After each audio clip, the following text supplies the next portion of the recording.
उसल्ली। नमाज तस्बीह का तरीका बता दें। सबसे पहली बात तो यह है कि नमाज तस्बीह, इसके बारे में अहले इल्म का, मुहद्दिसीन का शदीद तरीन इख्तिलाफ है। जो मैंने पढ़ा है, मेरे इल्म के मुताबिक राजे बात यही है कि यह हदीस पाया सबूत को नहीं पहुंचती, ज़ईफ है रिवायत।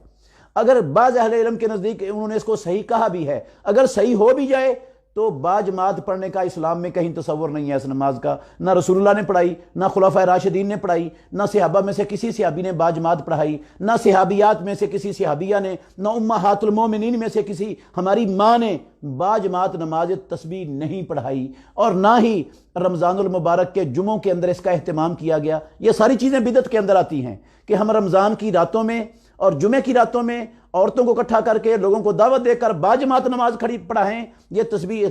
हाँ, जिन लोगों के नज़दीक ये रिवायत हसन दर्जे तक पहुंच जाती है या सही बन जाती है, वो अकेले पढ़ सकते हैं, अकेले अमल कर सकते हैं इस पर। बाजमात का तसव्वुर नहीं, ना रमज़ान की कोई जुमों के अंदर कोई खुसूसियत है इसकी, और ना रमज़ान की रातों में के अंदर इसकी कोई खुसूसियत है। वैसे हमें ये याद रखना चाहिए कि तस्बीह नमाज से अफजल नमाज वो तहज्जुद की नमाज है। आजकल जो तरावी के नाम से पढ़ी जा रही है, ये नमाज फर्जी नमाज के बाद रसूलुल्लाह सल्लल्लाहु अलैहि वसल्लम ने फरमाया अफजलुस सलाते बादल फरीज़ाते सलातुल लैल, फर्जी नमाज के बाद सबसे अफजल तरीन नमाज वो तहज्जुद की नमाज है, तरावी की नमाज है, क़ियामुल लैल है, ये वितर है जो आप सुन रहे हैं और आजकल जो मुसलमान कसरत से पढ़ रहे हैं।